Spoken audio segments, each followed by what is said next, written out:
Okay, so these weapons are borderline ruining the game for me. Maybe that's a little bit too harsh, but if I'm going to be completely honest with you, I'm someone that very much enjoys using a variety of weapons in the games that I play. And unfortunately, in the current state of Battlefield 6, using a variety of weapons is just paramount to getting yourself kicked in the dick over and over again on purpose, because that's what you're doing. The second that you start trying to pick some of these weapons that are sort of mid or just okay, and you run into the weapons that I'm going to be talking about today, you're willingly getting kicked in the dick, because you're just throwing the game and losing on purpose because you wanted to use something different. That sucks. That's frustrating, and that's what I wanted to talk about today. Initially, I was planning on making a video that went very in-depth into the stat problems that Battlefield 6's weapons have, but I had the realization that that would take an eternity and people would probably be bored out of their minds if I was talking about the overall range values of a whole bunch of guns, how many clone guns there are, the different archetypes that most guns' damage fall-off values run into, and you're probably already falling asleep right now. So, rather than doing that, I'm going to showcase the weapons in question, the builds that I use for them, so that way if you too want to go about and ruin the game for everyone else trying to use different weapons, then be my guest. Hopefully the more people using this garbage, the faster it will inevitably get nerfed. If they don't, then God help us, when I finish getting every gun to level 50, I guess I'll just only use these weapons and just never pick anything else, which would be a real bummer, but that's kind of where we're at. Anyways, the first weapon on the docket is the TR7 assault rifle. I've decided that I sort of want to go in order from least overpowered to most overpowered, and in my opinion, the TR7 falls just barely behind the other two. Despite the fact that on paper, when it comes to stats, and honestly, a lot of the time in practice, depending on the situation, the TR7 can outperform the other two weapons because it has such a higher skill floor in order to just start using it effectively compared to the other two guns. I have to sort of put it up here. Running into someone competent with the TR7 is a nightmare. Fortunately, most of the people who use it are garbage, but even then, they can squeak out a few lucky kills just because of how stupid this gun was designed. Speaking how stupid this gun was designed, let's talk about the fact that this thing is a 3-shot kill monster out to 20 meters, which is ridiculous. A 20-meter 3-shot kill at 720 RPM makes this gun just eviscerate every other assault rifle at close to medium range. They don't stand a chance. If they see you first, you're gone before you can ever react. If they see you at the same time that you see them, they're still probably going to vaporize you before you even get a couple shots downrange. The 3-shot kill on this thing is absurd. And once you start getting further out of that 3-shot kill range, it is admittedly where the TR7 falls off, but I don't think it falls off in the same ways that people seem to think it does, because once you're outside of the effective full auto range of this gun, you can flick the switch on the side of the gun and put it into semi-auto. And congratulations, you've now got an extremely competent DMR. Yeah, because the gun starts with a 3-shot kill, it means that its 4-shot kill is way overextended, and it 4-shot kills longer than, once again, any assault rifle in the game. So if you put it onto semi-auto and you start firing at someone who has any of the ARs at further ranges, you just need to hit them less than they need to hit you. So to recap, if you're running an AR that isn't this, you auto lose up close, you lose most of the time at medium range, and you lose a lot of the time at further ranges. So if you're running another assault rifle, I guess go fuck yourself. Now, to be clear, because time to kill in this game is so fast and you can get killed so quickly, it doesn't mean that you can't catch people using this gun off guard. And the reason that the gun is at the bottom of my list here is because it admittedly does have a lot of recoil and a lot of bullet spread. This is something that trash cans struggle a lot with, and it's the reason that I got a lot of flack on my tier list video for putting it as high as I did, even though I stand by that decision. However, if you're competent with recoil control on mouse and keyboard, or you're on console, which means you get a 25% reduction to recoil just at baseline, this thing's going to be a total monster, which ruins the lives of anyone who's stupid enough to try to pick a different assault rifle to deal with you. Now, let's move forward and start talking about the carbine. I say the carbine because this might as well be the only carbine in the entire goddamn game, and that's the SG553R. I hate this thing with a burning goddamn passion, and every time I get killed by it, it pisses me the hell off. I'm going to be repeating that exact sentence in a second when we talk about the last gun and the most overpowered gun on this list. But this thing, good fucking lord, why? Same as the TR7, 3-shot kill up close. Shares a rate of fire, so we're shooting at 720 RPM, meaning within 10 meters, if you are using a gun that isn't the SG553R, the TR7, or the SMG on our list that you might as well already know is the SCW10, you fucking lose. You just get erased off of the game. I hope you brought a shotgun, because if you didn't, you're dead. Congratulations. What a fucking joke. Now, fortunately, unlike the TR7, the SG actually drops off to a 4-shot kill past 10 meters. So you're not going to be instantly deleting people past those ranges. But the notable thing about the SG553R is the fact that, unlike the TR7, it's actually very controllable. This gun technically got nerfed in the mid-season patch, but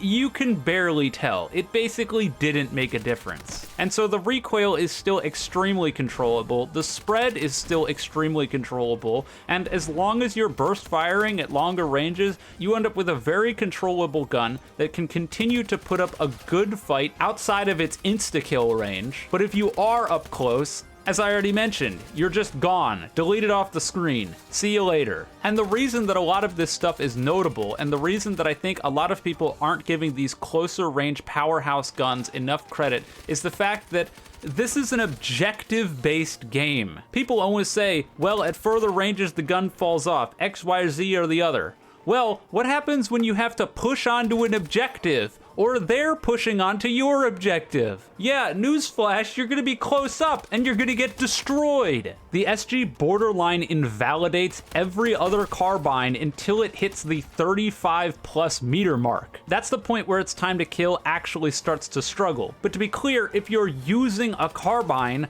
within 35 meters is probably your expected effective range anyway. And so if you're using another carbine against someone who has an SG up close, you're fucked. And to continue to get on my soapbox the best I can here, one of the things that pisses me off the most about this gun is the existence of the M417. This is basically the balanced version of the SG that they decided to completely ignore when they made this gun. You see, the M417 has more recoil than the SG does, comparable bullet spread, and a very similar damage model. It also 3-shot kills up close and falls off at further ranges, with the only real caveat here being the fact that it doesn't fall off as hard when you start getting past 35 meters. The thing about the M417 though is that you can only get 25 round magazines, so that sort of balances things out. It's something that I didn't really mention on the TR7 because I'm going to be mentioning it a lot on the SCW, but trying to limit mag capacity isn't a horrible balancing decision, especially if your gun is just statistically better than a lot of the other things in the category.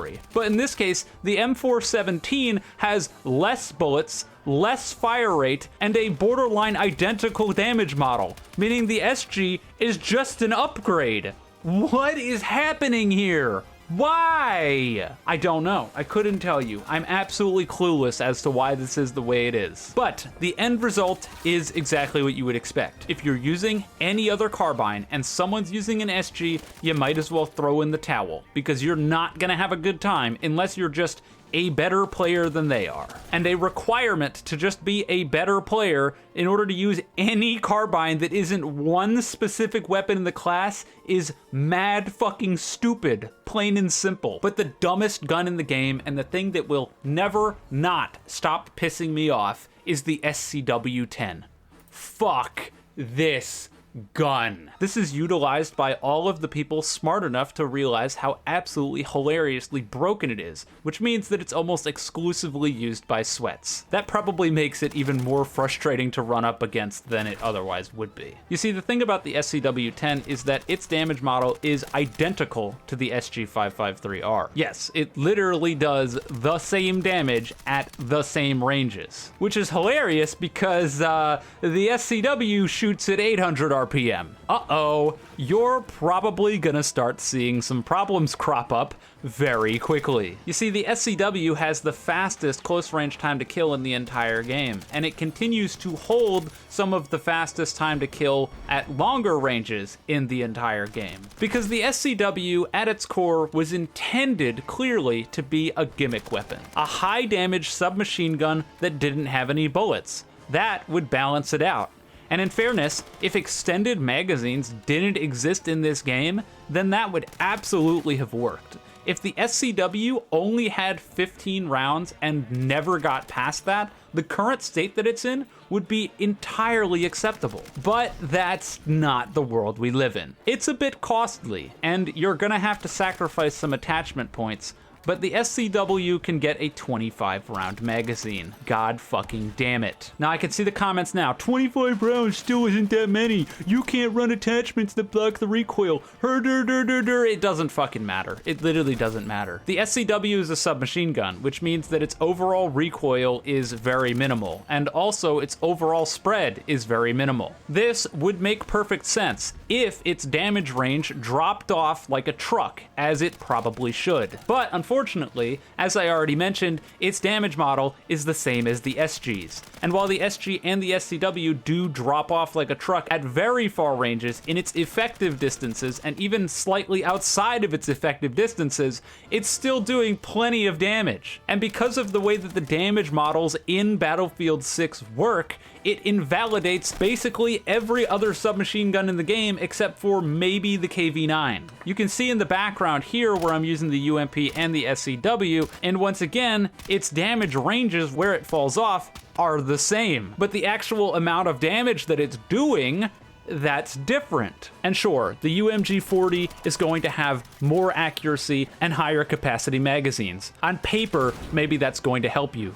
But in practice, it's a death sentence to equip this gun. It's really a death sentence to equip a lot of the SMGs if you're running up against this gun, because it's going to beat you at just about every range. I hate the SCW with a burning passion. I hope it gets absolutely gutted and nerfed into the floor, because if there's anything in this game that immediately just causes a plague and everyone switches to it by the end of the match, it's this goddamn weapon. And that's it. This video ended up basically turning into a venting session because I just had to exercise my frustration of trying to get all of these weapons to level 50 and having to deal with the absolute nightmare fuel of these horrifically balanced, poorly thought out weapons. Like, it's so frustrating, you can't even begin to comprehend to be trying to use something like the L110 LMG, and you round the corner and you can snap your fingers as if you got shot by a shotgun, you die so quickly to a 3-hit kill. And then you're further out and you're trading damage, and even in the fights that I've won,